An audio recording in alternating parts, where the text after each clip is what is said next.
Olá, meu querido irmão e minha querida irmã internauta. Neste momento, vocês assistirão a uma maravilhosa ministração da Palavra de Deus, completamente baseada nas Escrituras Sagradas. Uma palavra que visa a edificação do corpo de Cristo, que visa ao aumento de nossa fé, a edificação da nossa fé, a todos nós que amamos a Deus e que aguardamos pela sua segunda vinda. Você que deseja compreender da palavra de Deus, ser edificado, santificado, curado e liberto, neste momento pegue a Escritura em suas mãos, nos acompanhe nessa mensagem para a glória de Deus.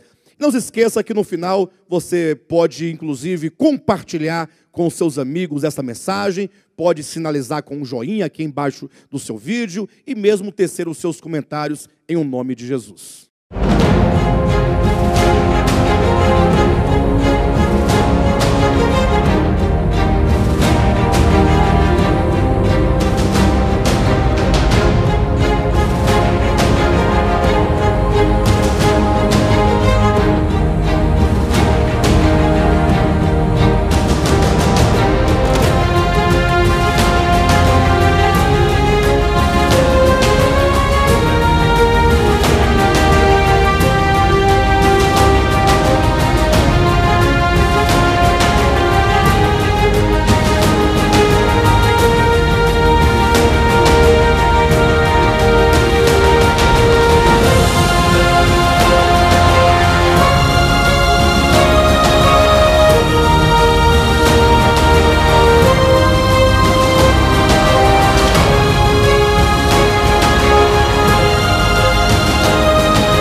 Hebreus capítulo 6, do 13 ao 20. Vou fazer a leitura, os irmãos podem acompanhar aí. Pois quando Deus fez a promessa a Abraão, visto que não tinha ninguém superior por quem jurar, jurou por si mesmo, dizendo: certamente te abençoarei e te multiplicarei. E assim, depois de esperar com paciência, obteve Abraão a promessa. Pois os homens juram pelo que lhe é superior, e o juramento servindo de garantia para eles ao fim de toda contenda.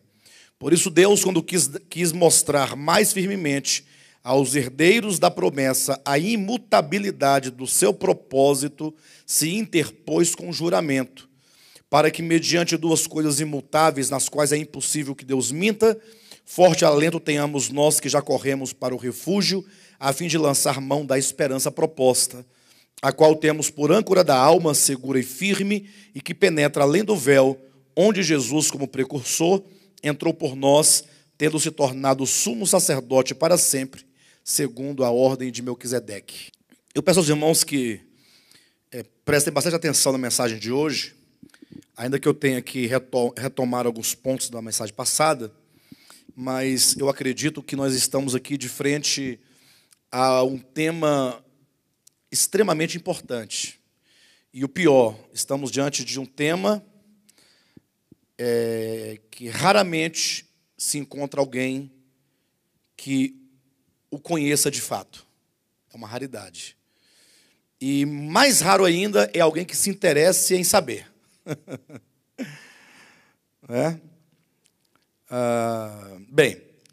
Nós vamos colocar da seguinte maneira. Quero dispor aqui algumas palavras, como fiz na semana passada, para a partir de então nós começarmos a trabalhar. Nós colocamos assim, no versículo 13 nós temos aqui a promessa, os irmãos observem, quando Deus fez a promessa a Abraão, então nós temos uma promessa. No final vai dizer, nós temos a promessa, nós temos Abraão, perfeito? É um outro nome. E nós temos também, no finalzinho, no versículo 20, que Jesus, ele é o sumo sacerdote segundo a ordem de Melquisedeque. Então, quero que os irmãos coloquem nessa disposição. Promessa, Abraão, Melquisedeque. Mas, antes de nós tratarmos especificamente desse triângulo, dessa forma triangular, promessa, Abraão, Melquisedeque, eu quero chamar a atenção dos irmãos para dois detalhes muito importantes. O primeiro é o que diz aqui no versículo 16, ou melhor, no versículo 17. Por isso, Deus, quando quis mostrar mais firmemente aos herdeiros da promessa a imutabilidade do seu propósito. Então, há um propósito. Ou seja, vai surgir aqui a promessa, vai surgir aqui Abraão, vai surgir Melquisedeque, porém, tudo isso surge em razão de um propósito anterior. Então, a mensagem ela vai surgir a partir de um pressuposto, a partir de uma ideia inicial, que é Deus tem um propósito. Perfeito? E o segundo detalhe que eu quero chamar a atenção dos irmãos é para o fato de que, embora diga no capítulo 6, versículo 13, que Deus tenha feito a promessa a Abraão, essa promessa ela não surge com Abraão. Isso porque, como eu chamei a atenção dos irmãos já há algumas semanas, o livro de Hebreus vai falar dessa promessa desde o capítulo 4. Ou melhor, desde o capítulo 3, quando fala que havia uma promessa para o povo de Israel entrar na boa terra de Canaã. Perfeito? Então, observa como que o escritor aos Hebreus, ele vai falando de uma promessa feita ao povo de Israel, de que eles entrariam na boa terra de Canaã. Ele diz também, aqui no capítulo 4, se os irmãos perceberem, a partir do versículo 3 e 4, ele também fala acerca de um descanso. Pastor, mas qual a relação? Não estou entendendo. Agora virou descanso, era promessa, agora é descanso. A questão é exatamente essa, que no livro de Hebreus, esses pontos não estão colocados numa ordem. Se nós fôssemos colocar na ordem, seria basicamente assim. Capítulo 4, versículo 3 e 4. Nós, porém, que cremos, entramos no descanso conforme Deus tem dito. 2 pontos. Assim jurei na minha ira, não entrarão no meu descanso, embora certamente as obras estivessem concluídas desde a fundação do mundo. Olha como que o escritor retoma a origem, desde a fundação do mundo. Versículo 4. Porque em certo lugar, assim disse Deus no tocante ao 7º dia, e descansou Deus no dia 7º de todas as obras que fizera. Eu sei que parece um pouco confuso, mas eu vou tornar claro aos irmãos. Quando aqui o apóstolo fala da entrada dos hebreus na boa terra de Canaã, o que foi uma promessa, ele vai explicar essa entrada dos hebreus, ou melhor, a não entrada dos hebreus. Eles não entraram na boa terra de Canaã. Não é? Olha o versículo 2. Porque também a nós foram anunciadas as boas novas, como se deu com eles. Com eles quem? Com os hebreus. Mas a palavra que os hebreus ouviram, não lhes aproveitou, visto não ter sido acompanhada pela fé naqueles que a ouviram. Os irmãos leram o finalzinho do capítulo 3 de Hebreus, veja o versículo 16. Ora, quais os que, tendo ouvido, se rebelaram? Não foram, de fato, todos os que saíram do Egito, por intermédio de Moisés? E contra quem se indignou por 40 anos? Não foi contra os que pecaram, cujos cadáveres caíram no deserto? E contra quem jurou que não entrariam no seu descanso, senão contra os que foram desobedientes? Vemos, pois, que não entraram, não puderam entrar por causa da incredulidade. Então, ele está falando da não entrada do povo de Israel na boa terra de Canaã. Aí ele diz no capítulo 4, versículo 3, nós, porém, que cremos, entramos no descanso. Então, há um descanso que havia sido prometido para Israel, porém que eles não adentraram. E agora os que creem em Jesus Cristo, conforme a epístola, entraram para esse descanso. E aí ele vai relacionar essa não entrada do povo de Israel no descanso, vai relacionar a nossa entrada, a nós os que cremos, a nossa entrada nesse descanso, vai relacionar ao 7º dia, vai remontar a origem. Gênesis capítulo 2, versículos de 1 a 3. Eu estou colocando como é que a mente do autor aqui dessa carta está trabalhando. Ele escrevendo aos hebreus, ele começa a colocar alguns pontos. Olha, os hebreus, eles não entraram na boa terra de Canaã. Havia uma promessa. A boa terra era o descanso. Imagina os irmãos que os hebreus nasceram num cativeiro babilônico. Ou melhor, cativeiro egípcio. E eles então nasceram escravos, cresceram escravos. 430 anos de escravidão. Então, quando Deus envia Moisés, o próprio Deus diz, eu ouvi o clamor do meu povo, o povo que está exausto da escravidão, e por isso eu desci para levá-los para uma terra que mana leite e mel. Então, ele está dizendo da entrada, ou melhor, da promessa de um descanso, da promessa de uma terra. Ele vai explicar, então, aos hebreus, que esses hebreus, eles não entraram. Havia uma promessa, porém eles não entraram. Aí ele diz que quem creu em Cristo, nós, porém, que cremos, entramos no descanso. Conforme Deus tem dito. Aí ele pega e coloca esse descanso, que os hebreus não entraram, que nós que cremos entramos, em Gênesis capítulo 3, 2, versículo de 1 a 3. Então nós temos que olhar nessa perspectiva. Na perspectiva não de hebreus, mas como que Deus, desde o princípio, ele está apresentando um descanso.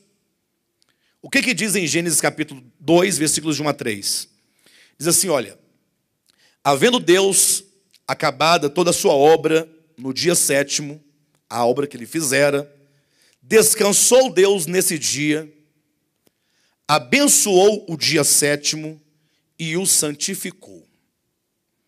E a grande pergunta, que talvez vai abrir o discernimento para o que a carta aos Hebreus quer dizer, seria esta. Quando diz que Deus descansou no dia sétimo, é esse descanso de Deus que agora é oferecido ao homem, é oferecido ao povo de Israel, é oferecido àqueles que creem, é uma promessa de um descanso.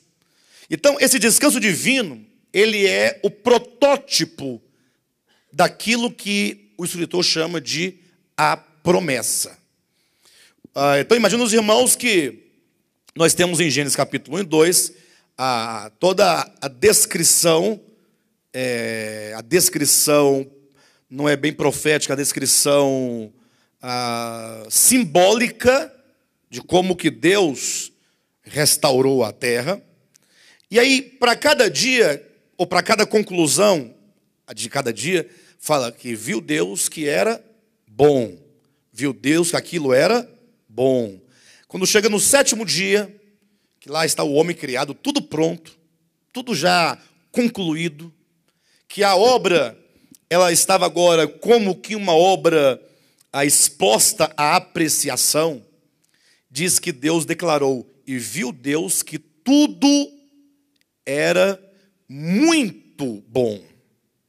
Então, é esse ver de Deus, é essa contemplação de Deus, de que aquilo que está feito é muito bom, é que traz a ele o gozo, é que traz a ele a satisfação, que é chamado, ou chamada lá em Gênesis, de descanso. Quando diz que Deus descansou da sua obra que fizera, não é que ele estivesse cansado, fadigado, porque não é fácil trabalhar 7 dias consecutivos, como aconteceu com Deus. Não.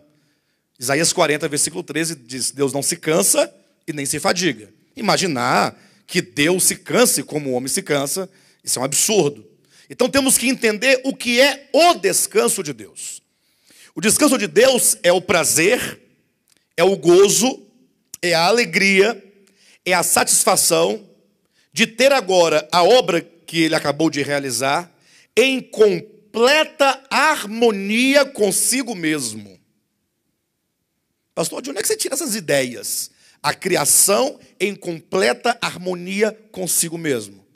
Aí basta vocês observarem.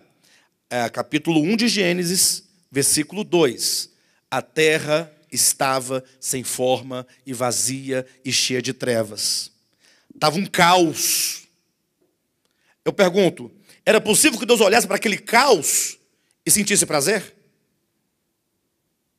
Sentisse alegria, gozo? Aí eu pergunto, e por que a terra, nessa condição de caos, não podia trazer a Deus o gozo que foi trazido no sétimo dia? A razão é muito simples. Eu não tenho como entrar em todos os detalhes agora, porque não faz parte do tema, mas o versículo 2 de Gênesis 1, que demonstra a terra deformada, vazia, trevosa, ali cheia de... um caos, aquilo era a demonstração do resultado de uma rebelião anterior ao versículo 2 de Gênesis capítulo 1. A ideia seria mais ou menos essa. Capítulo 1, versículo 1 de Gênesis. No princípio criou Deus os céus e a terra. Ponto. Não diz como ele criou. Diz apenas que no princípio ele criou. O versículo 2 diz: a terra, porém, tornou-se sem forma e vazia, cheia de trevas, um abismo, um caos. A pergunta é: Deus criou uma terra, um abismo, um caos? Essa é a grande questão. A maioria esmagadora dos cristãos pensam que Deus criou um caos. Na verdade, até eles dizem que Deus criou a terra em 7 dias. Aí se você for lá aos 7 dias da criação, que se encontra do versículo 3 em diante, lá não diz em qual dia Deus criou a terra, planeta. Não tem. Porque o planeta já havia, ele estava deformado. Não diz que ele criou as águas nos 7 dias. Porque afinal, antes dos 7 dias, a terra estava coberta de água. Ou seja, não percebe que a criação não começa no primeiro dia? Vocês todos percebem isso? Ou não? Se alguém disser que a criação de Deus começa no primeiro dia, você então vai pregar a eternidade da matéria. Você vai dizer que existia, antes de Deus criar, algo que não é Deus, porém que existe ao lado de Deus como algo eterno. O que seria um grande erro. Então, capítulo 1 de Gênesis, versículo 1, diz que no princípio criou Deus os céus e a terra. Ele criou, é o ponto de partida de quando as coisas criadas, as existências, são trazidas à existência. O versículo 2, quando diz que havia ali um abismo, fala do fruto, do resultado da grande rebelião de Lúcifer. Porque ele governava sobre essa terra. Então a rebelião levou ao caos da terra, do planeta. Hoje, por exemplo, o mundo está em pecado, não está? Se não houver uma intervenção divina, a terra ficará um dia conforme está em Gênesis 2, ou capítulo 1, versículo 2. O pecado, ele vai destruindo, e os homens vão destruindo e se destruindo, e destruindo a criação. De modo que, então, quando eu olho para o caos do versículo 2 de Gênesis 1, eu vejo que Deus não podia ter satisfação na obra que ele criara e que, portanto, agora estava separada dele. Por isso que ele estava separado dele, eu digo, na condição de rebelião. Então agora Deus vai restaurar isso. Essa terra, esta criação, referindo-se ao planeta, não aos seres que habitavam outrora essa terra. Aí Deus começa a restaurar. Aí a luz, separação de águas de cima, águas de baixo, apareça a porção seca, vem as ervas, as relvas, as árvores frutíferas. Aí Deus começa a criar os animais marinhos, os peixes, depois as aves, e depois os animais selváticos, depois os animais domésticos, por fim, o homem criado à imagem e semelhança de Deus. Os irmãos observam que esses 7 dias faz com que a criação que outrora estava no caos volte a ser, enquanto criação, uma expressão da glória de Deus. Vocês percebem isso ou não? Sim ou não? A terra em Gênesis 1, 2 foi criada por Deus, mas pode ser que aquele caos, aquelas trevas, aquele abismo fosse uma expressão da glória de Deus? Daquilo que Deus cria? Esse é como se fosse um espelho do Criador. Então Deus não podia ter prazer naquela situação. Quando então a terra volta a ser o que era antes, volta a uma condição original, ele restaura. Isso implica que agora que esse planeta ele está em plena harmonia com aquilo que Deus é. Por isso que tudo era muito bom. Agora, tudo estava em perfeito equilíbrio. E aí, então, Deus tem o quê? O gozo, a satisfação, a alegria, o prazer que se traduz em Gênesis capítulo 2, versículos 1 a 3, como sendo o seu descanso. Então, agora, o que Deus pretendia? Entenda quando eu digo pretendia, eu falo dentro de um horizonte humano. Não estou tratando de soberania divina, não estou tratando aqui da economia divina, eu me refiro a esse plano horizontal. Perfeito? Qual era o objetivo de Deus? Que agora o homem criado, aqui na terra, em que era tudo muito bom, vivesse nessa harmonia, nessa beleza, nesse equilíbrio. E o que eu estou dizendo aqui não é bobagem, não. Haja vista que em Efésios capítulo 1, versículo 9 e 10, diz que há um tempo determinado, chamado a dispensação da plenitude dos tempos, em que todas as coisas hão de convergir para a pessoa do Filho. Ora, se vão convergir, é porque elas estão o quê? Distantes, ou não? Se está profetizado uma convergência, um tempo no qual o Filho de Deus será o eixo em torno do qual tudo estará ali gravitando em completa reconciliação, harmonia, então, Deus está buscando isso. O que no princípio, quando ele consegue essa harmonia da criação com o Criador, aí vem o seu descanso. Só que aí segue-se o quê? O capítulo 3 de Gênesis. Que é o quê? A repetição da história da queda. Agora quem vai cair é o homem. Aí diz, mais a serpente, mais sagaz que todos os animais. Aí vem a história da queda do homem. O homem cai, e com ele toda a criação recriada também cai. Onde é que diz isso? Romanos, capítulo 8, vai dizer que a criação, a um só tempo, geme e suporta angústias até agora. Não por causa dela mesma, mas por causa daquele que a sujeitou. A criação agora está sujeita à vaidade. Por isso que as flores murcham. Por isso que os rios morrem. Estrelas morrem. Para não falar do homem. Ou seja, esse cosmo está se deteriorando, está se destruindo. De modo então que com a queda do homem, o que ocorre?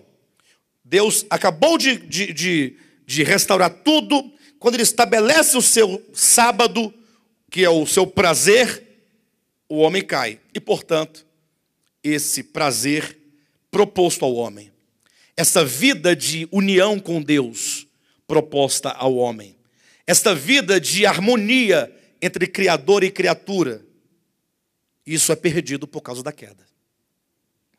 Então, olha o que diz o capítulo 4 agora, versículo 3. Nós, porém, que cremos, entramos no descanso, conforme Deus tem dito. 2 pontos. Assim jurei na minha ira, não entrarão no meu descanso. Ponto. Embora certamente as obras estivessem concluídas desde a fundação do mundo, porque em certo lugar assim disse no tocante ao 7º dia, e descansou Deus no 7º dia de todas as obras que fizera. E no mesmo lugar, novamente diz, não entrarão no meu descanso. Então, a questão é, esse descanso proposto, ele significa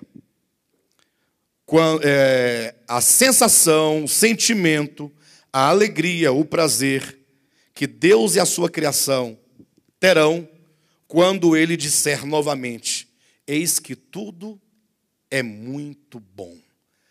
Exatamente Efésios capítulo 1, versículos 9 e 10. É o mundo reconciliado consigo.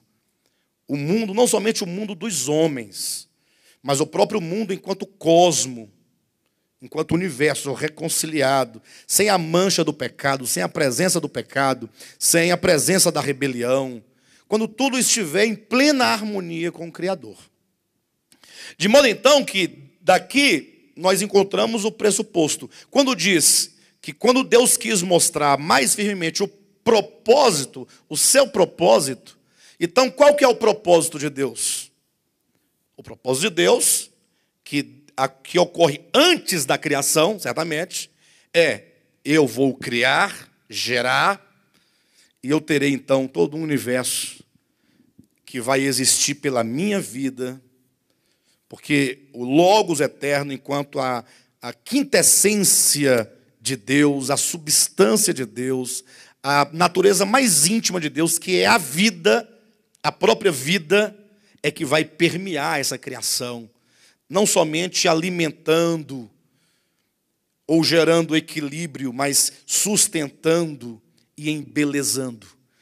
Os irmãos lembram daquele texto de Romanos, capítulo 1, no versículo 19 e 20, quando Paulo diz assim: olha, tais homens são indesculpáveis, porque aquilo que de Deus se pode conhecer, foram a eles revelados. Aí ele diz, o que foi revelado? Ele diz, o poder de Deus, os atributos divinos e a própria divindade são manifestados pelas coisas que foram o quê? Criadas. Então o homem tem que ver o poder de Deus. Eu não posso ver a Deus, ninguém pode ver a Deus. Mas o homem precisa, ou precisará ver a Deus quanto ao seu eterno poder, quanto aos seus atributos, os seus invisíveis atributos, e ver a sua própria divindade nas coisas que foram criadas. Os irmãos entendem isso? Então, os irmãos imaginem que Deus se manifesta na criação. Ele é imanente à sua criação. Ele está presente na sua criação. Aquela ideia de um Deus que habita uma galáxia distante, e de lá ele está olhando de longe os homens aqui na terra, e sempre prometendo, um dia eu vou aí e vocês vão se ver comigo. Essa história é uma velha mentira egípcia, babilônica, persa, grega e romana, e ocidental agora, chegando até o cristianismo. É uma velha e antiga história de um deísmo. O que é deísmo, pastor? Deísmo é uma filosofia que diz que Deus criou a criação, porém ele não está presente nela, ele está ausente da criação. Ele criou e deixou ela lá, e ele distante. É uma ideia totalmente equivocada. Ao contrário dele é o teísmo, com T, que fala dessa presença de Deus, essa imanência de Deus na própria criação. Não é sem razão que o próprio João, apóstolo, ao falar do Logos, e ele diz que o Logos é Deus, ele fala, e a vida se manifestou. A vida. Uma coisa que talvez poucos perguntaram. Todo mundo dá valor à vida e todo mundo quer viver, ninguém quer morrer. Nem a morte física, nem a morte eterna. Mas quantos pararam para pensar, ora, o que é a vida? Ora, a vida não é algo que Deus tenha feito. Porque se Deus tivesse criado a vida, como é que ele poderia ser, se a vida é que vivifica e dá vida a qualquer coisa? Então, ele é a própria vida. Não existe vida criada. Existem criaturas que foram geradas pela vida. Entenderam isso? Então, eu falei aqui tanto do futuro como do passado, para que os irmãos entendam que há um propósito divino. Esse propósito está em Efésios capítulo 1, versículo 9 e 10, que fala do Filho de Deus como o centro de todas as coisas, como sendo a circunferência de todas as coisas, como sendo a substância em todas as coisas. Quando Paulo diz que Cristo é tudo, em todos, quando ele diz que tudo foi criado para ele, estou pegando do lado do sentido inverso, foi criado por ele e foi criado nele. Ele está dizendo que a criação, para que haja o gozo divino e dos homens, para que haja o sábado divino e o sábado dos homens, esse descanso, é preciso que toda a criação esteja em completa harmonia com ele. De sorte, então, que a perda do descanso significa a entrada do pecado que faz separação entre nós e Deus. Isso é tão verdade que quando Cristo veio ao mundo, Quando nós lemos o Evangelho, nós vemos, se você atentar bem, você fica assim até espantado com o mundo no qual o Verbo veio, ao qual o mundo ele veio. Fala de leprosos. Naquele tempo não tinha ainda os tratamentos de hoje. Fala dos cegos, dos paralíticos, dos coxos, dos mancos. Fala daqueles de mão ressequida. Fala da mulher hemorrágica. Ou seja, o cenário que se pinta é um cenário de misérias. Havia, inclusive, um tanque chamado Betesda, em que jazia centenas ali de enfermos de toda sorte. É nesse mundo que o Verbo entra. E aí, quando ele começa a restaurar, porque o pecado, ao entrar, tira o cosmo e o homem de Deus, no sentido da consciência, e agora, então, esse pecado traz todas essas mazelas e consequências. Você olha para um mundo de enfermidades, de maldades, Deus não pode dizer, e eis que tudo é muito bom, como disse no final da obra de recriação. Pode? Não pode dizer. Por isso que ele entrou, e aí então ele curou lá no tanque de Betesda, aquele paralítico. Aí aquele dia era sábado, estou me referindo a João capítulo 5. Aí logo os fariseus e escribas falaram, não, está errado, como é que você, simplesmente em dia de sábado, cura um homem e ordena que ele carregue a sua cama sobre a cabeça, que seja uma esteira, que seja o que for. Ele não pode fazer isso. E o Senhor, como um mestre de Israel, um suposto mestre, não pode ordenar que ele quebre o sábado. Qual foi a resposta de Jesus? Você imagine, os judeus ali preocupados com o sábado, sem entender o significado, reclamando para o Logos, para o Criador, para o Eterno ali encarnado, que ele estava errado por quebrar o sábado. Aí Jesus perguntou, que sábado? Que sábado é esse? Não, porque está aqui, a lei manda que no sétimo dia não pode trabalhar.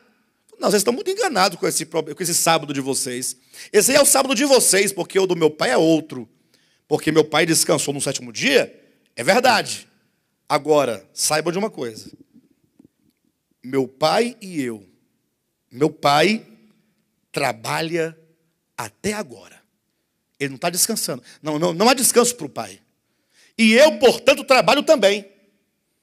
Ou seja, os judeus com um sábado que não era descanso. Com um sábado que não era alegria. Com um sábado que não era gozo, satisfação, harmonia.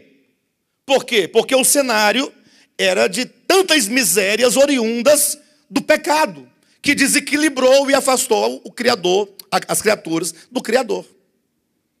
Então, o sábado de Cristo, o descanso de Cristo, é exatamente restaurar tudo isso e ter de volta em plena harmonia consigo mesmo esse descanso. Portanto, o propósito de Deus é que a sua criação o glorifique. É que a sua criação, em plena harmonia com Ele, é que a sua criação, reconciliada com Ele, é que a sua criação, vivendo por meio dEle, nele e para Ele, manifeste a glória de Deus. A criação para a glória de Deus. Então, este é o propósito de Deus. Nesse sentido. É lógico que aí entra vários fatores que não temos como tratar agora. Mas então nós temos o sábado primeiro em Gênesis capítulo 2, porque quando Deus concluiu a obra que Ele fizera, estava tudo harmônico consigo, tudo perfeito. Entrou o pecado, o descanso acabou. O pai volta a trabalhar. O pai retoma o trabalho. Meu pai trabalha até agora e eu trabalho também. João capítulo 5, salvo engano, versículo 19. Ou versículo 17. Então agora é dito que o homem criado, ele não entra no descanso de Deus, embora as obras estivessem concluídas desde a fundação do mundo. Mas Deus, ele continua.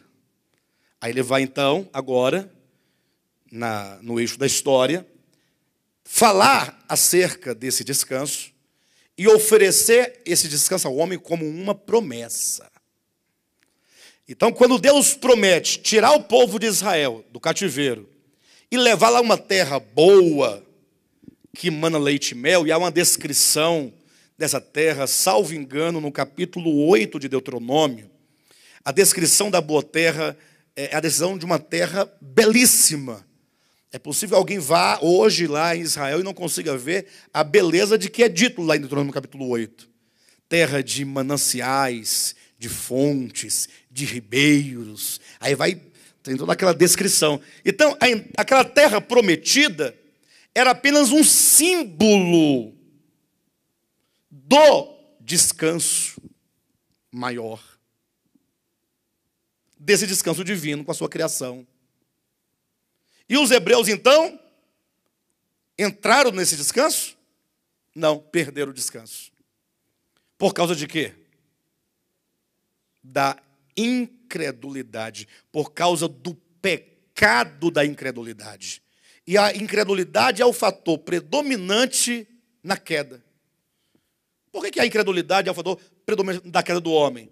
Ora, porque Deus disse algo, e a serpente disse algo, e a mulher, em face do falar divino e do falar da serpente, ela duvidou do falar de Deus e acreditou no falar da serpente. Portanto, é essa incredulidade que priva o homem do descanso. Aí o povo de Israel não entra no descanso. Só que entre o descanso de Deus, de Gênesis 2, e esse descanso da boa terra de Canaã, tem Abraão. Deus, aqui em dado momento, em Gênesis capítulo 12, Gênesis capítulo 16, ele faz uma promessa a Abraão, de que ele seria uma grande bênção, que Deus o abençoaria. Daqui a pouco vamos falar sobre isso. Há uma promessa feita a Abraão. Agora o povo de Israel não entra no descanso. Posteriormente, está aqui no capítulo 4 também, versículo 7, é dito que Davi profetiza um dia que haveria de ter um descanso. Ou seja, a Bíblia era toda marcada, pontuada por uma promessa que nasceu de um propósito. E essa promessa chama-se um descanso. O homem entrar nesse descanso. Tudo que Deus quer, portanto, não é somente criar algo, mas é criar, e essa criação está harmonizada, equilibrada, dependente dele, nele, que seja para ele, para a sua glória, para o seu louvor. Então, é sobre essa promessa, sobre esse descanso, de que fala o livro de Hebreus. Dito esse segundo ponto, vamos agora aos aspectos aqui do capítulo 6, a partir do versículo 13. Queridos, isso que eu disse ficou claro para vocês? Ficou claro para vocês? Isso é muito importante entender. Eu passei a minha vida todinha ouvindo sobre um sétimo dia, um tal de sábado, que Deus criou, mas nunca me falaram da importância ou dos propósitos disso tudo. Você não se entende os propósitos, você fica com tanto de histórias na sua cabeça, sem saber qual a razão de tudo isso. Tá bom? Vamos entender. Então, voltando para o texto de Hebreus, capítulo 6, 13 em diante, nós já lemos. Eu pedi que os irmãos separassem aqui a promessa, Abraão e Melquisedeque. E eu disse na semana passada que a partir desse triângulo, desses três nomes, nós precisaríamos quebrar uma série de paradigmas equivocados. Nós iríamos quebrar uma série de erros teológicos que foram ensinados por séculos a fio à Igreja de Deus. E que hoje, quando é pregado, os próprios crentes se escandalizam e não querem aceitar. Lógico, porque eles desconhecem. E é tudo muito estranho, é tudo muito diferente, é o oposto do que foi ensinado. Agora, cabe a vocês, que estão ouvindo, os que vão ouvir posteriormente, fazer a conferência na Escritura para você tirar a prova dos 9, saber onde está a verdade, afinal. Qual é o falar de Deus, afinal? Não basta que você despreze. Não, você precisa colocar a prova. Então, falando acerca de Abraão, de Melquisedeque e da promessa, semana passada nós quebramos o primeiro paradigma. É o grande erro de se pensar que o Deus Criador, eterno, é o Deus de um povo em particular. É o paradigma e a ideia equivocada de se pensar que o Deus Criador é o Deus de uma religião em particular. Os homens observaram que cada religião prega Deus? Sim ou não? Prega Deus. O problema é que cada religião acusa as outras religiões de que os seus deuses são todos falsos. O único verdadeiro é o meu. Com qual propósito? Ora, se o único Deus verdadeiro está aqui na minha igreja, então quem quiser ser salvo tem que vir para a minha igreja. Isso aí é a grande sacada dos cães, né? Como diz o apóstolo Paulo, dos ladrões, como diz Jesus em João capítulo 10. Paulo fala, então você quer dizer o quê? Ora, eu quero afirmar categoricamente que Deus é o Senhor dos céus e da terra. E conforme Paulo diz em 1 Timóteo capítulo 2, versículo 4, há um só mediador entre Deus e os homens. Agora eu pergunto, quais homens? Sim, mas os homens do tempo de Paulo? Os homens do tempo de hoje? E os homens antes de Cristo? E os maias? Nós temos que nos perguntar sobre isso, poxa. O problema é que a má compreensão acerca da morte de Cristo, porque a morte histórica de Cristo, que ocorreu há 2000 anos, não foi a morte de Cristo. Ah, não foi. Esse pastor agora é maluco. O que ocorreu há 2000 anos foi a manifestação pública da morte do Cordeiro de Deus, que foi morto desde a fundação do mundo. Lá está a morte do Cordeiro. E o que aconteceu na história, portanto, foi a manifestação. Está na palavra, escrito deste modo. A manifestação. Querem ver? Abra rapidamente a sua Bíblia em 2 Tessalonicenses, ou Timóteo, capítulo 1. Verifique aí. Eu vou ler a partir do versículo 8. Paulo diz assim, olha, para Timóteo, não te envergonhes, portanto, do testemunho de nosso Senhor, nem do seu encarcerado, que sou eu. Pelo contrário, participa comigo dos sofrimentos a favor do Evangelho, segundo o poder de Deus, que nos salvou e nos chamou com santa vocação, não segundo as nossas obras, mas conforme a sua própria determinação e graça que nos foi dada em Cristo Jesus, quando? Antes dos tempos eternos. Por isso o Cordeiro de Deus foi morto desde a fundação do mundo. Versículo 10. E manifestada agora pelo aparecimento de nosso Salvador, Cristo Jesus, o qual não só destruiu a morte, como trouxe à luz a vida e a imortalidade, mediante o quê? O Evangelho. O que diz aqui claramente? Ora, que a graça de Deus, a salvação de Deus, o Evangelho de Deus, a redenção de Deus, nos foi dada antes dos tempos eternos, razão porque o Cordeiro de Deus foi morto desde a fundação do mundo. Porém, essa morte do Cordeiro de Deus, que não implica necessariamente o sangue que caiu da sua face, ou da face do Nazareno, mas essa morte foi manifestada historicamente no tempo.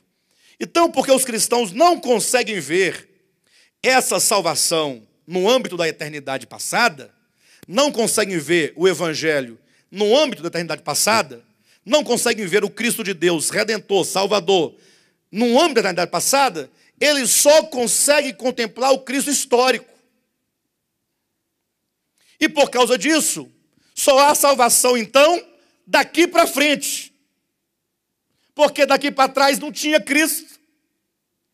E quem morreu sem Cristo daqui para trás, problema seu se você nasceu num tempo errado. Não, mas tinham os judeus. Os judeus eram meia dúzia de pessoas. E as civilizações antigas, todas elas? Portanto, quando Paulo diz que Deus, que só há um mediador entre Deus e os homens, Cristo Jesus, homem, ele quer dizer que Deus ele é Deus de todos os homens. De todos. Não há um Deus para cada religião. Cada religião tem o seu Deus.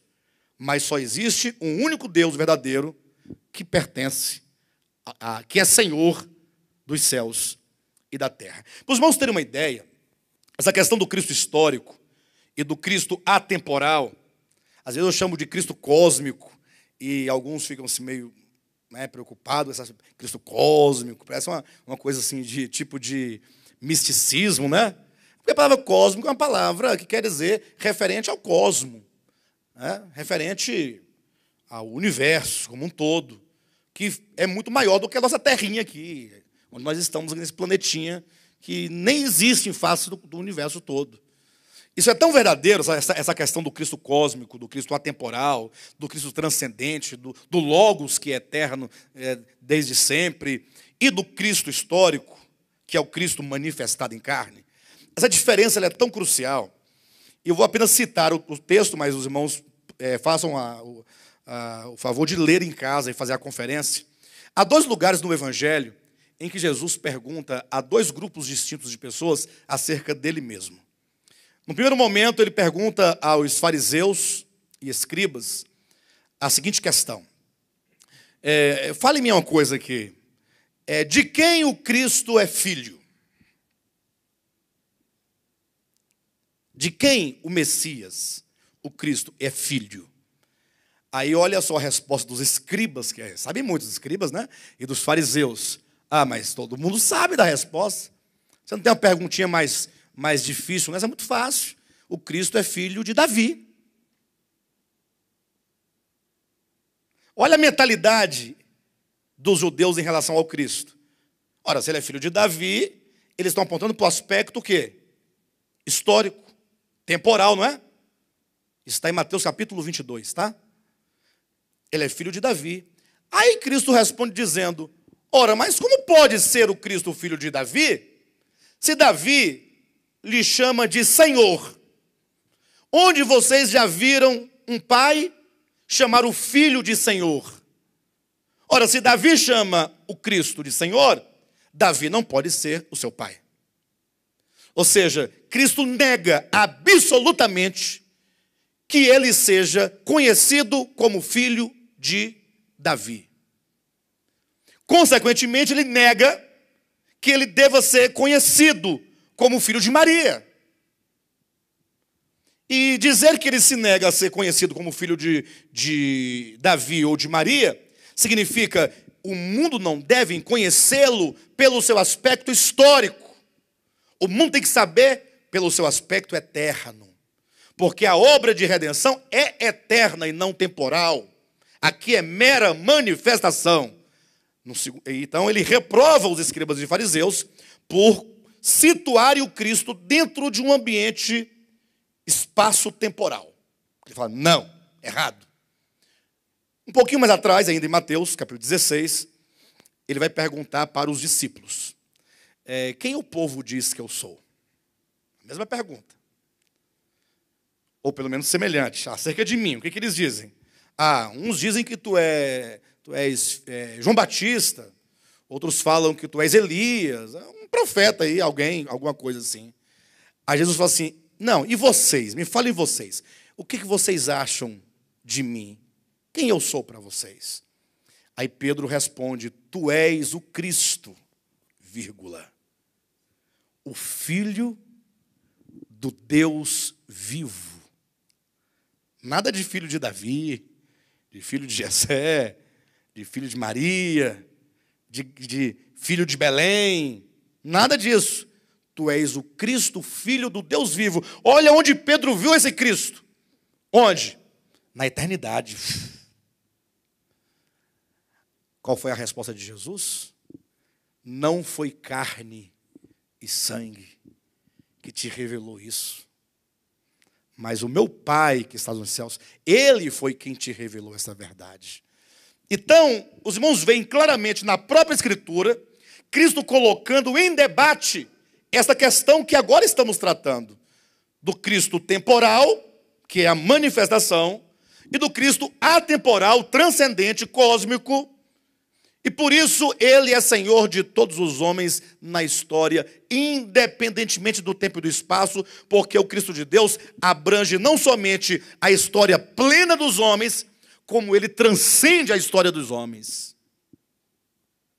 Por isso que ele é Salvador de todos os homens. Então, como é que o pastor Alexandre consegue romper com esse pensamento equivocado, em Hebreus, no caso, essa ideia, esse rompimento de fronteiras, de você achar que Deus é o Deus de um povo e não é Deus de outro, que Deus, ele tem um povo aqui que é meu, em detrimento a todos os povos, esse povo é meu, então os outros eu vou jogar todo mundo no lago de fogo, vou matar, tem um fogaréu esperando por vocês, seus rebeldes. Como é que é isso? De onde é que se tira daqui essa ideia? É da palavra, ou do nome Melquisedeque.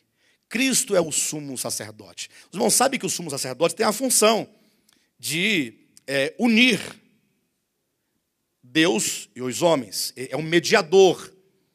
É aquele que opera essa ligação, essa reconciliação. Por isso ele disse em outro lugar, eu sou o caminho. O caminho, está vendo? Que leva vocês ao Pai. Isso é o sacerdócio. Mas o que tem a ver Melquisedeque? Eu quero lembrar os irmãos. É que o problema dos hebreus é que eles pensavam que o Deus verdadeiro era o Deus de Abraão, Isaque e Jacó. Que por fim, para resumir tudo, eles chamavam o Deus de Israel. Ora, se é o Deus de Abraão, Isaque e Jacó, não pode ser o Deus de ninguém mais que não pertença a essa estirpe, essa família.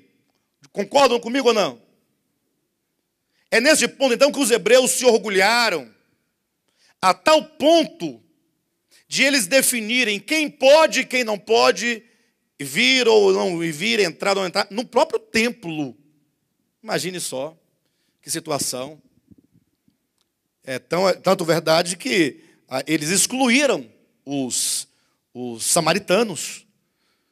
E os samaritanos eram irmãos deles, de sangue. O problema dos coitados samaritanos foi que por ocasião do exílio babilônico, no caso deles foi o exílio assírio, houve dois desterros, né, dois exílios. Alguns deles ficaram ali na terra deles, não foram levados nem para a Babilônia, nem para a Síria. E aí o rei assírio, preocupado com a ordem, o que ele fez? Trouxe outros povos de outros lugares e colocou da terra ali de Samaria, que pertencia a Israel, povo de Israel.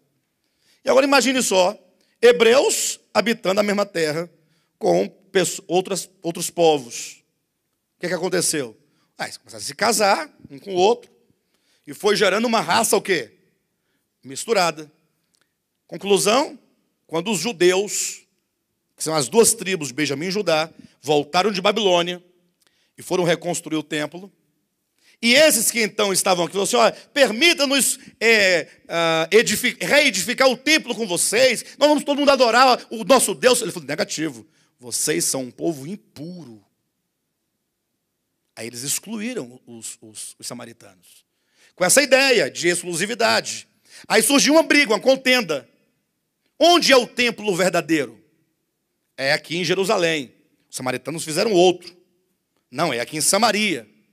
Ora, esses são dois templos, e nesse templo habita o Deus verdadeiro, e diz que naquele outro templo habita o Deus verdadeiro. Então, qual é o Deus verdadeiro? O seu ou o meu? Não estão entendendo a ideia? Aí começa esse problema. E é nesse contexto que aparece Jesus Cristo, como uma mulher samaritana. E ela quer saber do Deus verdadeiro, do templo verdadeiro, da oferta verdadeira, do sacrifício verdadeiro, das oferendas verdadeiras, dos rituais verdadeiros, dos sacerdotes verdadeiros. Ele falou, pode parar. Deus é Espírito. Olha, quebrou tudo, quebrou no meio. Deus é Espírito. Não é em Samaria, não é em Gerizim, não é no templo, não é com fulano, com Beltrano, com a placa, não, com a roupa, não. Deus é Espírito e o verdadeiro adorador adora o Pai em espírito e em verdade. É o adorador que adora em espírito. Por isso que Deus proveu todos os homens de espírito humano, soprado pela própria boca de Deus. Agora imagine vocês então, que o povo de Israel tinha, então, esse sentimento de propriedade de Deus. Deus é a propriedade deles. Eles tinham esse sentimento de posse, da verdade, o orgulho de povo escolhido. Foi aí, então, que Cristo veio. Vocês vão saber da história. Eles crucificaram o Messias. Os judeus crucificaram o Messias. Referindo-me ao momento histórico, né? E aí, quando surge a igreja vai tomando campo, vai ganhando várias nações, aí logo surge a preocupação dos hebreus. Porque agora estão pregando que o nosso Deus, o Deus de Moisés, de Abraão, de Isaac e Jacó, é Jesus, que morreu e agora diz que ressuscitou. Então eles tinham que encontrar uma brecha ali, para desestabilizar a doutrina do Evangelho. Ou melhor, é isso mesmo, a doutrina do Evangelho, como o Evangelho é montado, ensinado aos homens. E aí foi quando surgiu o grande questionamento. Ora, se vocês cristãos dizem, quando eu falo cristãos, não estou me referindo às igrejas evangélicas, eu me refiro naquele tempo não havia denominação. Os cristãos eram os discípulos de Jesus Cristo. Se vocês dizem que o Cristo de vocês, ele é sumo sacerdote nos céus, e que, portanto, não precisa mais de templo, e que dirá, então, dos sacerdotes, dos sumos sacerdotes, das ofertas? Então, me responda uma coisa.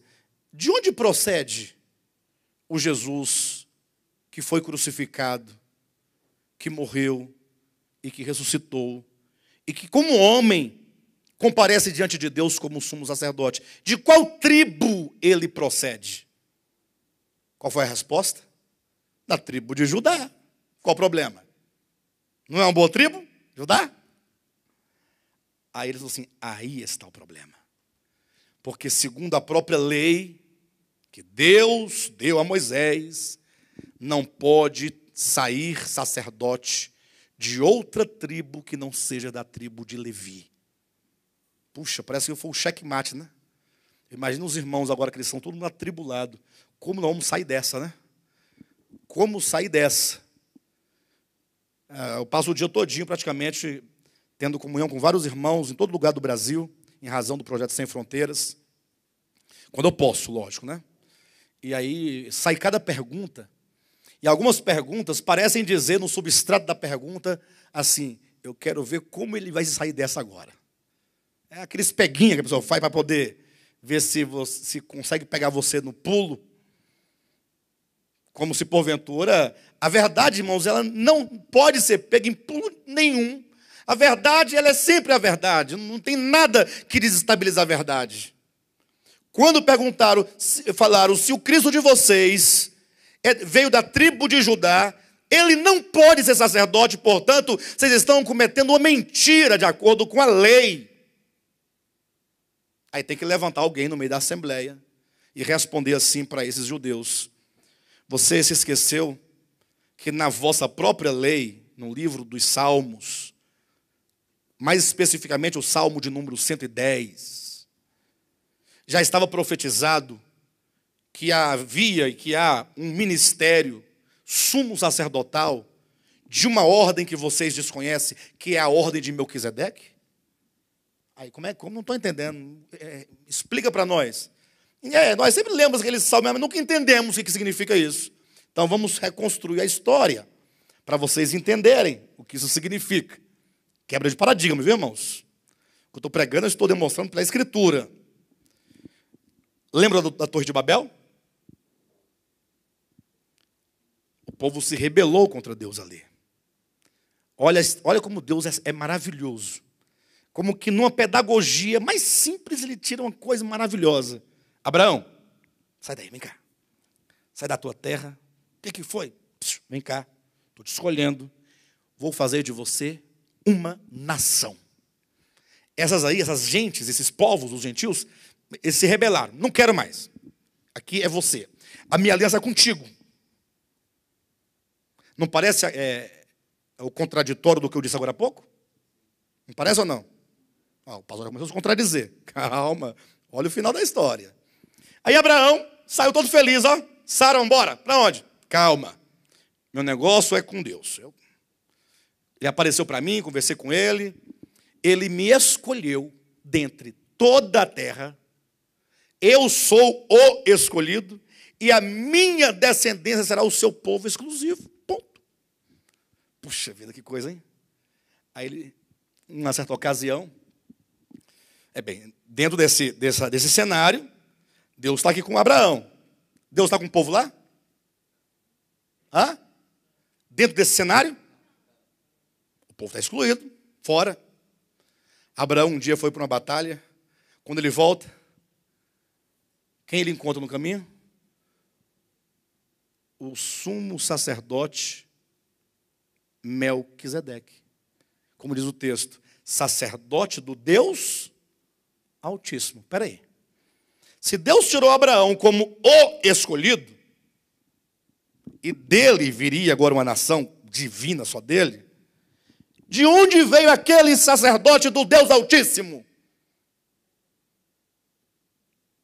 Existe sacerdote do Deus Altíssimo fora, no contexto deles lá, de Abraão, escolhido? E Melquisedeque é o quê? Não, mas quando Abraão voltava da batalha, ele não se encontrou com Melquisedeque? Ele, inclusive, não pagou o dízimo dos despojos a Melquisedeque? Ele não se ajoelhou aos pés de Melquisedeque? E Melquisedeque colocou as mãos sobre Abraão e o abençoou? Capítulo 7, vamos ver a partir da semana que vem. Eu pergunto, se Deus tinha abandonado aquela gente e tirou Abraão exclusivamente para dele fazer uma nação, de onde veio aquele sacerdote do Deus Altíssimo? Isso está ensinando uma grande verdade. Naquele tempo, pensava-se só em Abraão, Isaac, Jacó e o povo de Israel. Só aqui tem sacerdote de Deus. Aí a escritura fala, não, lá também tem.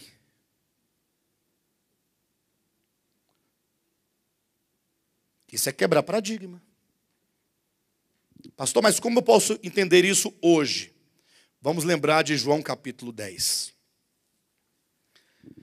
Jesus se encontra com aquele cego que ele havia curado no capítulo 9. Agora não era mais cego, estava enxergando. E o cego, coitado, estava lá meio triste, meio desorientado, meio perturbado, porque ele fora expulso do templo. Não aceitaram que ele ficasse no templo. E a pior coisa que tem para uma pessoa que acredita no templo é ser expulsa do templo. Ela sofre. Porque se o templo, onde Deus está, onde estão os representantes de Deus, imagine só, não me aceitam lá, então eu estou o quê? Eu estou fora, excluído. Está lá ele andando, aí de repente Cristo para na frente dele. Opa, rapaz, olha para mim. Quem é você? Eu sou Jesus, eu te curei. Coloquei lodo nos teus olhos. Te mandei lavar no tanque de Siloé. Ah, Senhor, tal. Aí Jesus começa a contar a parábola do bom pastor. E atenção para a parábola do bom pastor, que é a mesma ideia lá de Melquisedeque, a mesmíssima. Jesus disse, olha, a nação de Israel é um aprisco, onde estão as minhas ovelhas. O problema é que eu sou a porta desse aprisco. Ou seja, aqueles que entraram para o judaísmo, entraram na esperança do Messias. Quem entra na esperança do Messias, entra pela porta. Ou seja, o acesso, o que me ingressa é a expectativa do Messias que haveria de vir. Ele diz, só tem um problema, é que os líderes que estão cuidando das ovelhas dentro desse curral, desse aprisco, são ladrões. São ladrões porque as ovelhas não são deles, são minhas. E eles estão ali matando, roubando e destruindo as ovelhas que são minhas, porque o meu pai foi quem as me deu. Ou mas deu, uma linguagem mais erudita da Bíblia, né? São ladrões. Ah, pastor, mas lá diz que o diabo veio para matar, roubar e destruir. Em nenhuma Bíblia diz isso. Diz o ladrão. E se você procurar dentro do contexto todinho, lendo João 10, ele vai dizer que o ladrão é aquele que é o mercenário. Aí ele vai dizer, é aquele que não entrou no aprisco pela porta.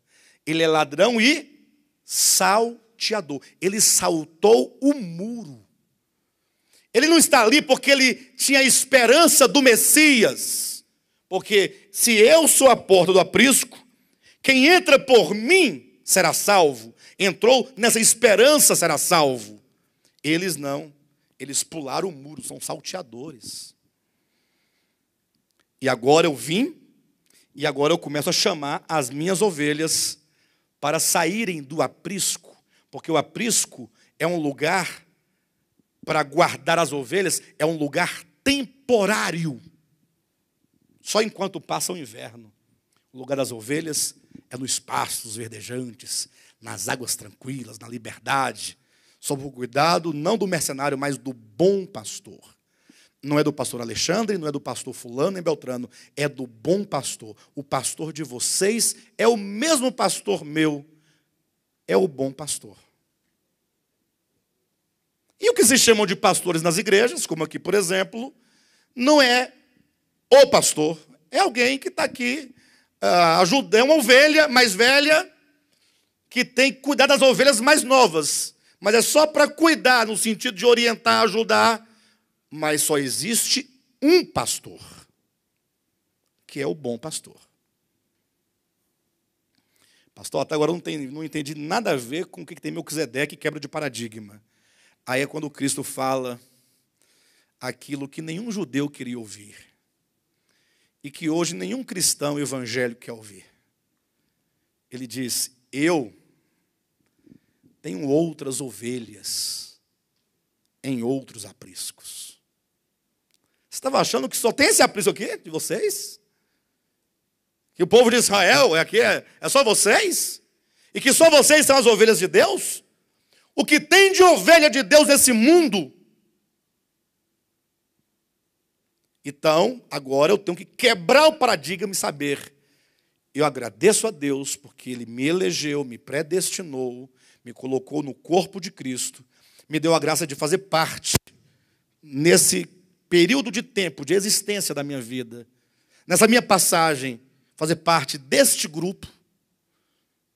Porém, eu tenho que reconhecer que há muitas ovelhas de Deus em muitos apriscos.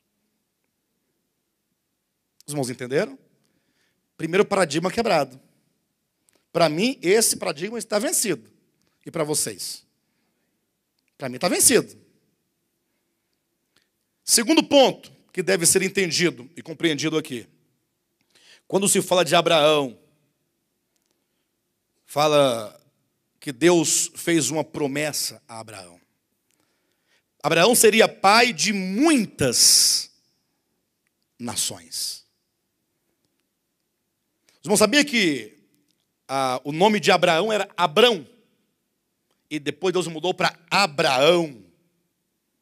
Abrão quer dizer pai exaltado. Enquanto é pai exaltado, não tem como. Porque ele acha que ele é. Mas quando colocou para Abraão, pai de muitas nações. Só tinha um problema. A mulher dele era estéril. E como é que um homem faz um filho numa mulher estéril? Estéril é a mulher que não tem, ela é incapaz, não de forças humanas, mas do seu próprio organismo, ela está impossibilitada de gerar um filho. Nunca vai gerar um filho. Ainda mais naquele tempo que não tinha a medicina tão avançada como temos hoje, naquele tempo não tinha esperança mesmo.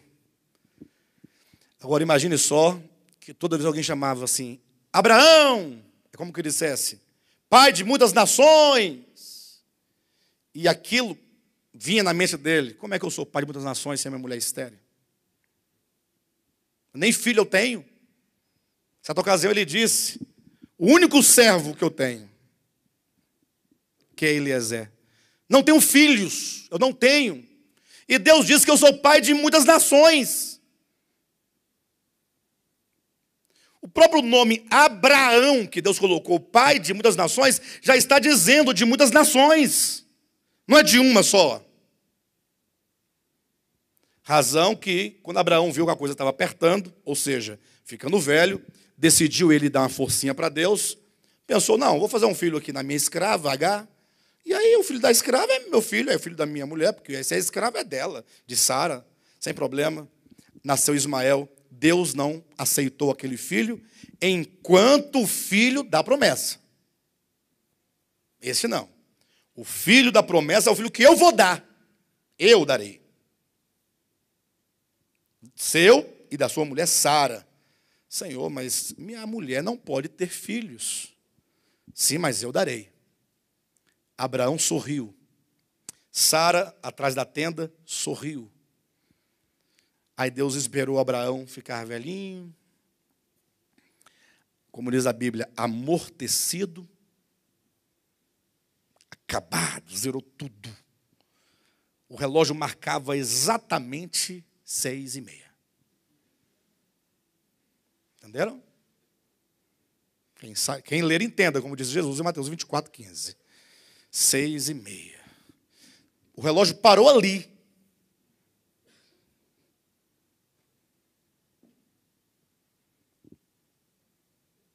Aí o Deus que vivifica os mortos, que ressuscita os mortos, vivifica os mortos, no caso de Abraão, e o Deus que traz à existência o que não existe, no caso de Sara, que não havia, deu-lhes um filho que foi chamado de Isaac. Isaac quer dizer riso. Quer dizer graça.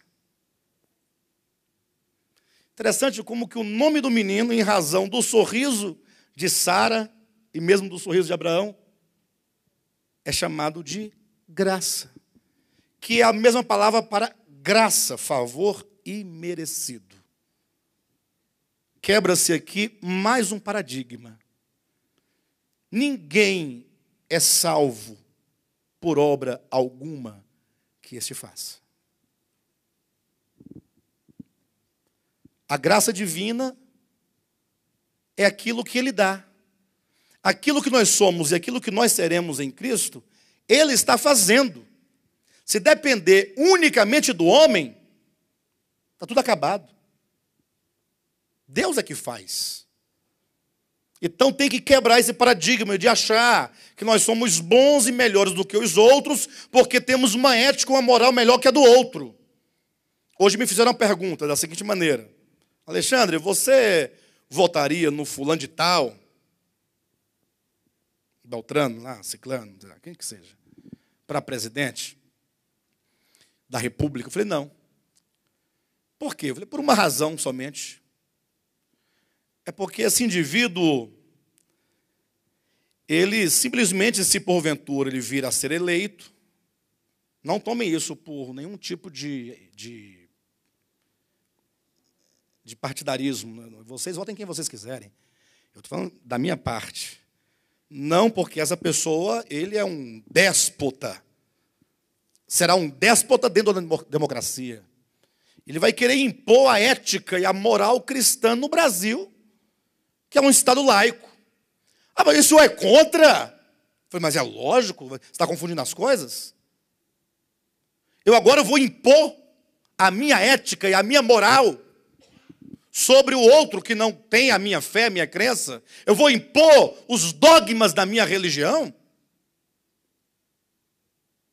Até porque eu acho que os meus dogmas são superiores aos de vocês todos. Não, gente. Isso não é conhecer a graça de Deus. Lógico, Deus tem princípios. A vida tem as suas leis. Mas uma coisa é certa.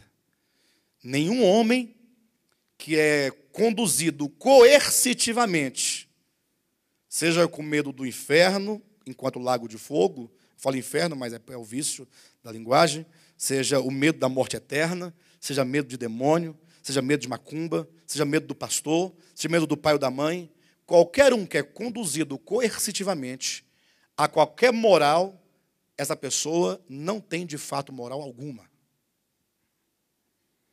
A graça divina, ela é libertadora. O que liberta o homem é exatamente a verdade de Deus. E conhecereis a verdade vos libertará. Aí o homem se torna verdadeiramente livre. Por que Cristo diz no mesmo capítulo 8 de João, ele fala, e conhecereis a verdade vos libertará, no versículo 32. No 36 ele diz, se pois o Filho vos libertar, verdadeiramente sereis livres. Por que ele coloca verdadeiramente? Porque ele não diz, se o Filho vos libertar, sereis livres. É porque existe um falso conceito de libertação e de liberdade. A verdadeira liberdade e libertação, só o Filho pode dar. Só a graça pode dar. Só a verdade pode dar. De modo então que, quando diz que Abraão, ele então aguardou com paciência a promessa. E quando não podia fazer mais absolutamente nada, quando lhes faltava todas as forças psíquicas, desde até do seu corpo físico, aí Deus falou assim, agora é que eu vou trazer à existência o riso, o Isaac, a graça.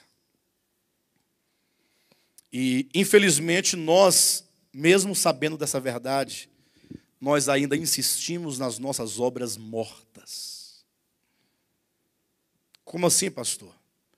Nós ainda carregamos o ranço de um comportamento meramente humano imposto para que as pessoas me considerem um cristão. Com isso, nós caímos na grande tolice, ignorância, de excluir aqueles que não andam no nosso padrão moral ético cristão. Aí você começa a excluir. Por que as igrejas excluem os pecadores? Ou melhor, excluem aqueles que manifestam algum pecado que eles chamam de pecado. Por qual motivo? Ora, porque os que não são excluídos não são pecadores. Olha a ideia. Não, ninguém exclui ninguém, não. Mas o problema da exclusão, às vezes, não é simplesmente local, ambiental. São nas relações. É quando você ensina o seu filho que não pode se aproximar daquele irmão. Cuidado, aquele menino não vai para lá. Isso é um perigo.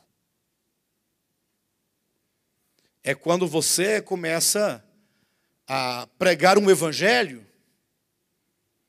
como os judeus pregavam a verdade que eles tinham, de que o Deus eterno é um Deus somente nosso. E o pior, que nós mesmos temos o risco de não sermos salvos. Qualquer momento, qualquer um pode ser chutado para fora porque foi descoberto que ele é um pecador. Portanto, a salvação, ela é pela graça. Esses pontos que nós estamos quebrando, eles estão um relacionado com o outro. Olha para Abraão, para os irmãos terem uma ideia. Abraão, e esse é o argumento que Paulo usa em Romanos capítulo 4. Novamente eu não vou ler, porque é um capítulo inteiro, não dá tempo. Eu quero acabar esse capítulo 6 hoje. Mas leiam em casa, capítulo 4 de Romanos. Paulo diz, olha, quando Deus chamou Abraão, lá do meio do povo, e agora os irmãos vão ver que quando Deus fez isso, ele não estava excluindo os povos. Absolutamente. Pelo contrário, quando Deus chamou, Paulo diz, Abraão era um incircunciso. Ou seja, ele não tinha a circuncisão, a marca da circuncisão. Quando ele veio a ser circuncidado, posteriormente, ele já era um escolhido, já era um separado. Já era. Aí ele veio a ser circuncidado. Aí Paulo explica, sabe por quê? Que tem toda essa situação? Chamado quando incircunciso e posteriormente circuncidado, para que Abraão seja pai dos incircuncisos e pai dos circuncisos. Ou seja, incluiu a todo mundo, seja hebreu, seja nação. Todas estão ligadas a uma pessoa chamada Abraão, que representa o foco, ou que seja, que representa ali a graça divina para os homens. Todos estão ligados a Abraão, que representa ali a pessoa na qual Deus cumpre ou cumprirá o seu propósito. E aí nós temos a garantia de que esse propósito vai acontecer e vai se cumprir. É dito que quando Deus prometeu a Abraão, fez a promessa, Abraão ficou meio duvidoso, aí qualquer um ficaria, né? Poxa, você imagina, pai de uma grande multidão, de muitas nações, certamente eu te abençoarei, e essa é a bênção prometida, tu serás pai de muitas nações. E agora a mulher é estéril, e o tempo está passando, e o relógio está girando, e Deus não cumpriu a promessa, dá ou não dá uma duvidazinha? É a mesma coisa quando você olha para você mesmo. Pensa, mas será mesmo que Deus vai realizar a obra em mim, como Ele disse que vai realizar?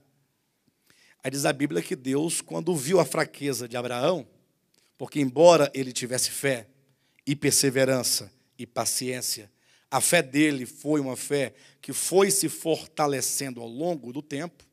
A fé de Abraão só frutificou plenamente, chegou à sua plenificação, somente quando ele, lá no monte Moriá, colocou o filho sobre o altar e estava disposto a matar o filho, embora Deus não tivesse pedido que ele matasse o filho. Insisto categoricamente, Deus não pediu que ele matasse o filho, tanto é que na hora que ele foi matado, Deus falou, não, você não vai matar. Mas o senhor não pediu? Não, não pedi. Eu pedi que você matasse, destruísse, aniquilasse o seu filho do seu coração, que estava tomando o primeiro lugar na sua vida. Quando você me entrega ele, ele já está morto dentro de você. Por isso, nunca acuse a Deus de que Deus é tirano por pedir que um homem sacrificasse o seu filho. Inclusive, o Jô Soares tem uns 2 programas gravados aí, em que ele faz até piada com esse caso de Abraão, zombando de Deus, dizendo como é que pode um Deus desse ser verdadeiro se manda um pai matar um filho. Só que o tolo da história aqui é o Jô Soares, nesse caso especificamente. Eu falo porque ele não entende a Escritura. Ele pega um trechinho ali isolado e esquece do todo da Bíblia. Ele não conhece, ele fala do que não sabe. Bem, de todo modo, a fé de Abraão, num dado momento, ela era fraca, ela foi se fortalecendo, foi crescendo. E foi aí então que diz a Bíblia, nós lemos agora há pouco, que Deus, ele teve que se interpor com o juramento. Abraão, pode acreditar, eu juro que eu vou fazer isso por você. Lembrando que o próprio Jesus Cristo diz que nós não devemos jurar nem pelo céu nem pela terra. E ele explica por que nós não podemos. Ele diz, você não pode jurar pela terra que não é sua. Os céus não são seus. Você não pode jurar nem por um fio de cabelo, não é seu. Você não pode jurar por aquilo que não é seu. Ora, Deus, ele pode fazê-lo, como ele o fez, no caso de Abraão. Só que no momento de jurar, tem aquele problema. Você não pode jurar por uma coisa que seja menor do que você. Tem que jurar por algo que seja maior do que você. Do contrário, o seu juramento não tem credibilidade. Obrigado. Se eu falar para você, eu juro por uma galinha. Você não deve estar falando a verdade. Aí nós, quando era criança, lembram? Nós falávamos assim, eu juro pelo meu pai e pela minha mãe. Então é verdade. Porque o pai e a mãe, quem vai fazer uma bobagem dessa? Lembram disso? Então, quando Deus foi jurar para dar a garantia do descanso, da promessa a Abraão, ele disse, certamente eu te abençoarei. Ele jurou por si mesmo. Quando ele diz certamente te abençoarei, significa, se isso falhar, não foi certo o que eu disse. Se não foi certo, eu não sou Deus. Então a garantia da completação da obra divina e do descanso eterno não tem como falhar. De nenhuma maneira. Porque Deus jurou por si mesmo. Então, é esse ministério de Melquisedeque, que é o Cristo de Deus, atemporal, que entrou no tempo, que se fez homem, que manifestou na cruz a morte que ele já sofreu antes da fundação do mundo, mas que historicamente se manifestou, e então ele ressuscita, ascendeu aos céus, e ele hoje intercede por todos nós. Esse ministério é o ministério do cumprimento da promessa de Deus, do cumprimento do propósito de Deus. Será que vai dar certo? Com absoluta certeza. Agora, é lógico que isso tenha acontecido ao longo de muitos e muitos anos. Quando nós olhamos para a história, a gente fica um pouco desesperado, né? Poxa, quantos anos já não se passaram e ainda estamos na atual condição do mundo? Aí eu diria para você que você não deve se preocupar com isso, com a história. Quantos milhares de anos passaram? Quantos ainda virão? Essa é uma preocupação totalmente tola, porque não pertence ao homem, é Deus. É Ele que está trabalhando. O que deve ocupar o nosso coração, e aquilo que deve nos preocupar, é como que esse propósito pode se cumprir na minha breve existência. Aí você traz o foco para si mesmo e não para a história. Como alguns cristãos olham e falam assim, Jesus, volta logo para poder resolver o problema. Outros falam, Jesus está demorando. Não, o problema é que nós devemos, cada um, olhar para si mesmo. Falar, Senhor, como é que eu estou nesse meu momento? No meu momento histórico e na minha história, como é que eu estou? O cumprimento, será que eu já posso dizer como apóstolo, nós os que cremos, entramos para o descanso de Deus? E aí é aquela questão, uma vez que o descanso de Deus, que começa lá em Gênesis, foi colocado, se comparado à terra caótica e à terra bela anteriormente, então ela estava em harmonia, então havia descanso. Ela caiu, virou um caos, perdeu o descanso. Deus restaurou em 7 dias, voltou o descanso. O homem caiu, perdeu o descanso. E aí começa a promessa no descanso, a promessa. É prometido a Abraão, é prometido ao povo de Israel, é prometido por Davi. Aí vem Cristo, que é a encarnação de Deus, e diz, vinde a mim, vós os que estáis cansados e sobrecarregados, e eu vos aliviarei. Tomai sobre vós o meu jugo e aprendei de mim, porque eu sou manso e humilde de coração, e achareis descanso para as vossas almas. Todos os que creem em Cristo e o atendem ao seu chamamento, entram no descanso de Deus. Então eu diria, para poder encerrar, que teoricamente falando, atenção, teoricamente falando, hoje o descanso de Deus é a igreja. Por que teoricamente falando? Porque quando a gente fala de igreja, o conceito que nós temos e aquilo que nós podemos enxergar são aglomerados de pessoas. O que não significa exatamente igreja. Igreja é somente o aspecto da vida orgânica de Deus. Por isso que nós temos muitas bênçãos e muitas confusões no mesmo meio, na igreja. Por quê? Porque há muito aqui que não é igreja, não é muitas pessoas, há muito em nós que ainda não constitui esse reino de Deus, que não foi ganho ainda. É uma consciência que não alcançou ainda a plenitude dessa verdade, estamos todos dentro de um processo.